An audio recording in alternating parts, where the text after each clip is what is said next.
Bien, el debate del aborto tiene todavía consecuencias realmente políticas muy importantes porque en el Senado de la Nación en el mes de agosto se va a discutir concretamente la ley que salió de diputados. Hay diferentes observaciones que se han realizado en torno al tema. La paridad que existe en el Senado de la Nación deja también un margen de incertidumbre sobre el futuro de la ley. Y evidentemente los cordobeses se han convertido, los legisladores cordobeses se han convertido de alguna manera, los senadores cordobeses se han convertido de alguna manera en un eje fundamental para tratar de alguna forma de promover modificaciones que impliquen de alguna manera también, y valga la redundancia en esto, modificaciones que lleven a una especie de consenso final para poder sacar esta ley. Ahora, queríamos hablar con el doctor Androet sobre si esta ley es constitucional o inconstitucional. Y esta es la primera pregunta, además de darle la bienvenida a alguien que es especialista en bioética y es ex vocal del Tribunal Superior de Justicia de la provincia de Córdoba. Doctor, ¿cómo le va? Ricardo, buenas tardes, buenas noches. ¿Cómo va? Un Bien. gusto, muchas gracias. El debate sigue, Sí. pero hay un hecho puntual. La discusión subyacente en esto es si esto es constitucional o no. Bueno, no es una cuestión menor en un Estado de Derecho discutir si una ley que está a punto de ser sancionada con la incidencia y la gravedad de la que estamos hablando es constitucional. Curiosamente, nunca había habido un debate tan marcado respecto a la presunta inconstitucionalidad de una norma como ha sido marcado en este caso. Y ha sido marcado, y ha sido también denostado en la marcación, esto también hay que decirlo, ha sido marcado por los ámbitos, digamos, que tienen de alguna manera la mayor autoridad disciplinar en el mundo del derecho, que son las dos academias nacionales de Derecho, la Academia Nacional de Derecho de Buenos Aires y la Academia Nacional de Derecho de Córdoba, la cual yo integro y hoy soy vicepresidente. En las dos academias se han manifestado de la misma manera y también lo ha hecho el Colegio Público de Buenos Aires en ese sentido.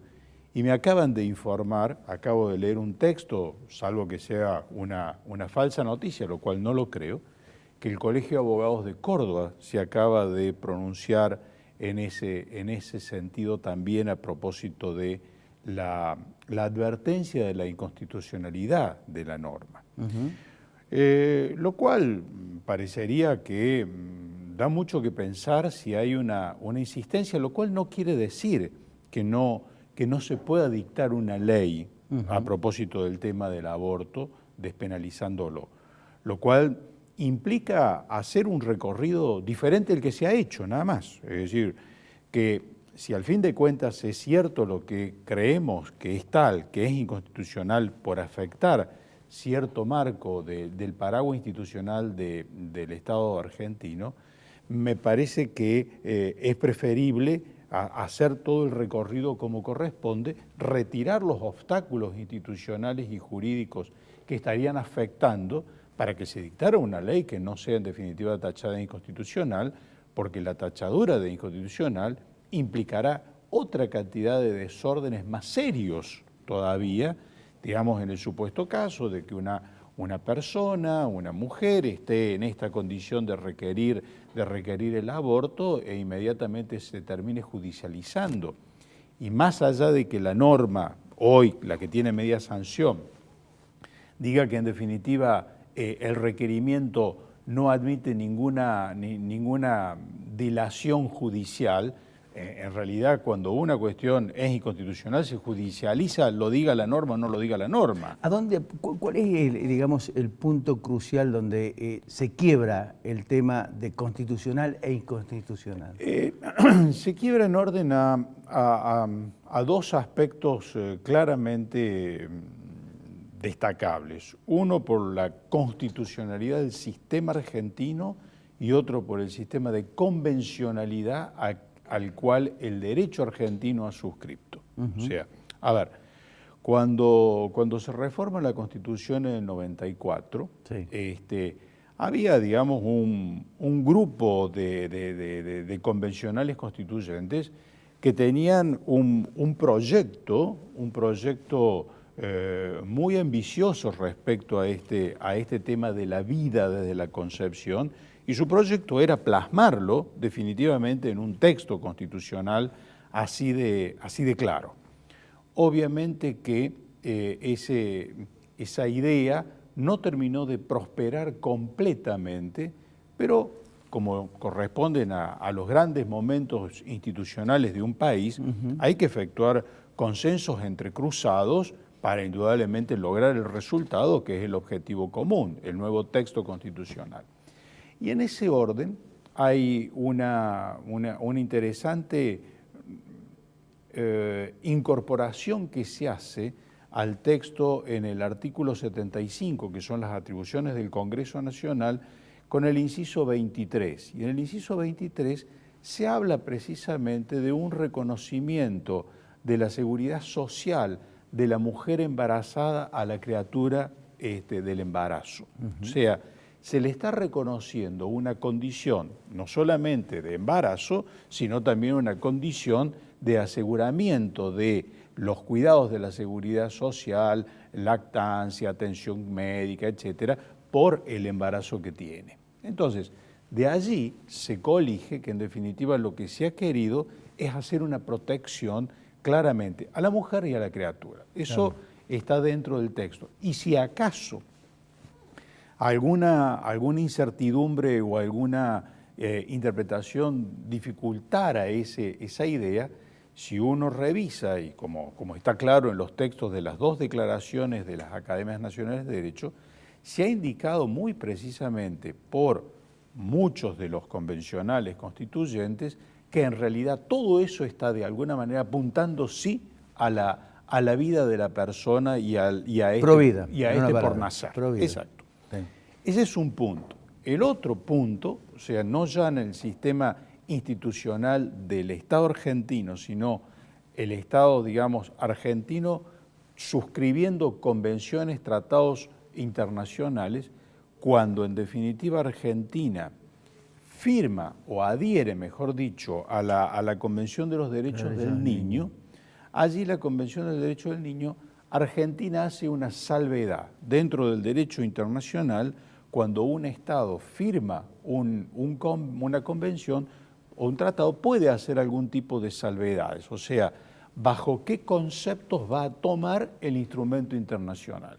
En ese caso, en la ley que precisamente confirma la aceptación de la Convención de los Derechos del Niño, deja salvo que para el Estado argentino el niño se atiende desde la concepción hasta los 18 años de edad. Es decir, con lo cual aparece como dos conceptos, el constitucional y el convencional, que atan claramente a esta situación. Quienes objetan el tema lo plantean desde dos perspectivas. Una de las perspectivas es que esta ley con la cual se ratifica la Convención es una ley que tiene un rango inferior a la Constitución y por lo tanto no podría estar por encima de la Constitución, a lo cual se le contesta que la misma Constitución tiene un texto que es el nuevo inciso 23 que precisamente está en esa... Para eso habría que reformar la Constitución.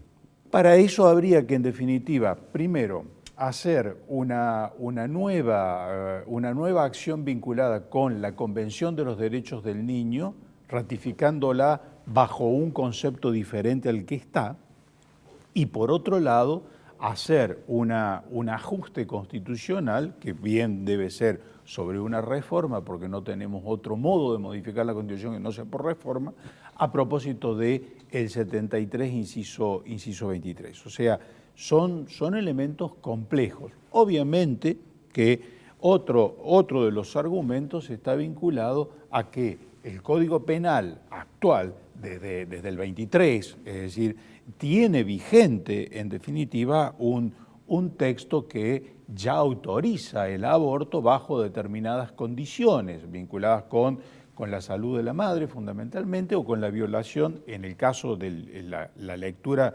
primigenia del artículo, en el caso que la mujer violada sea idiota o o tenga alguna incapacidad. Entonces, habría que también allí revisar el segundo argumento, sería menor, pero el texto constitucional es el texto constitucional. Esa es un poco el estado del arte y me parece que decir que dos academias nacionales de derecho han suscrito una declaración que ha sido perfectamente informada. Yo mismo cuando expuse en el Congreso, en la Cámara de Diputados, expuse este punto de vista y dejamos la declaración de la Academia, y la Academia de Buenos Aires dejó la propia. Bueno, los colegios de abogados se han orientado en la misma, estos dos colegios, por lo pronto, el Colegio de Buenos Aires y el Colegio de Córdoba, por lo que he leído hace una hora. Ahora, de todas maneras, más allá del planteo, sí, del planteo de constitucional e inconstitucional, digo, la discusión de la ley es admisible.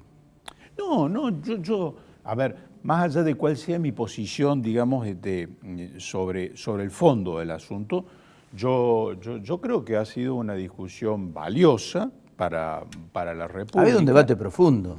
Evidentemente que había un debate profundo, digamos, se ha profundizado muchísimo. Yo tampoco maximizaría el debate. Yo creo que el debate ha sido bien dado en algunos lados y ha sido horrorosamente planteado en otros.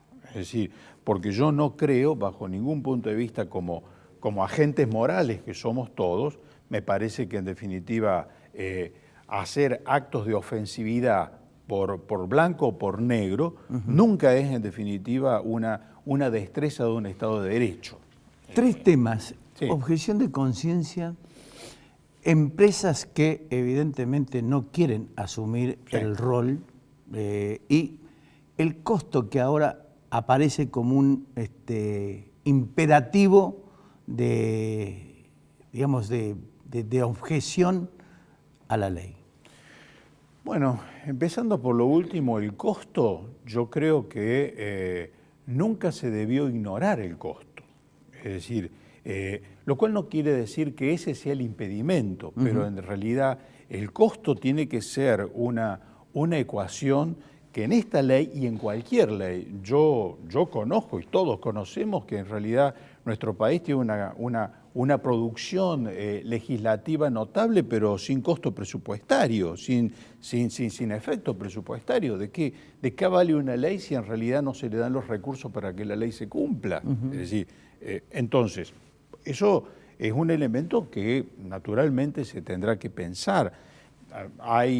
Si uno quiere ejemplificar, tomando Uruguay, parecería que Uruguay ha encontrado que el costo, digamos, que importa las prácticas del aborto son económicamente muy altas.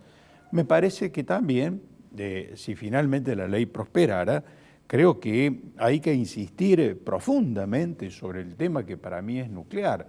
Hay que insistir en que en definitiva el aborto no es una práctica en definitiva corriente, el aborto es la práctica extrema, última, máxima, y para todo lo otro hay en definitiva una serie de recursos que económicamente, si lo tenemos que pensar económicamente, son mucho más asequibles, más posibles.